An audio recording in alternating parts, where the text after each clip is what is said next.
Victory is a psychological novel by Joseph Conrad, first published in 1915, through which Conrad achieved popular success.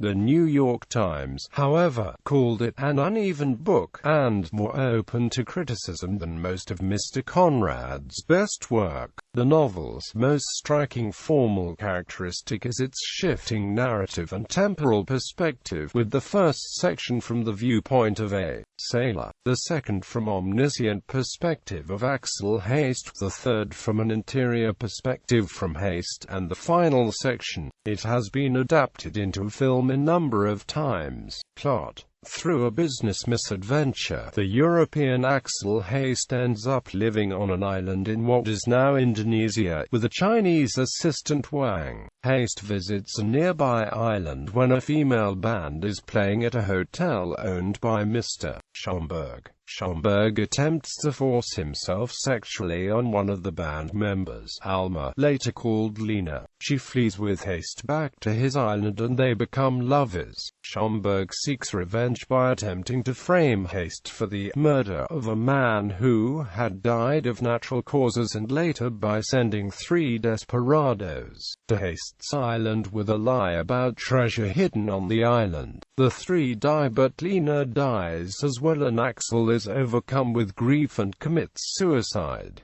Reception, critique and impact.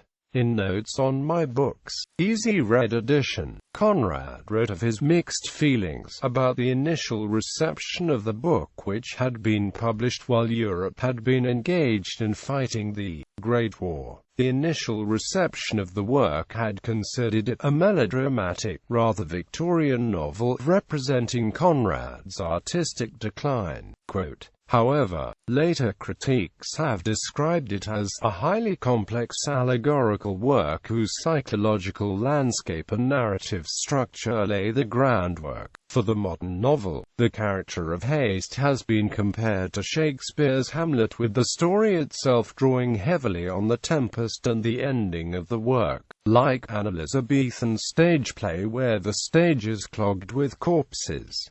Alan Simmons states that the character of Lena was shaped by Thérèse from the 1894 French novel La Lys Rouge by Nathalie France. Adam Gillen and Raymond Breback have proposed that Vladimir Nabokov's rejection of Conrad's souvenir shop style, unbottled ships and shell necklaces of romanticist clichés resulted in Conrad's Victory being one of the principal sources of inspiration for the leader through what they call typical Nabokovian reversal adaptations. The novel has been adapted to film multiple times, including a 1919 silent version directed by Maurice Tourneur featuring Jack Holt, Cena Owen, Lon Chaney Sr., and Wallace Beery. A 1930 William Wellman directed Dangerous Paradise starring Nancy Carroll, Richard Darlan and Warner Oland. A 1940 version, directed by John Cromwell, featuring Frederick March, Betty Field, and Sir Cedric Hardwicke, and a 1995 version directed by Mark Peploe, with Willem Dafoe, Sam Neill, Irene Jacob, and Rufus Sewell. British dramatist Harold Pinter prepared a screenplay for a film never made, from which the BBC broadcast a radio adaptation in 2015.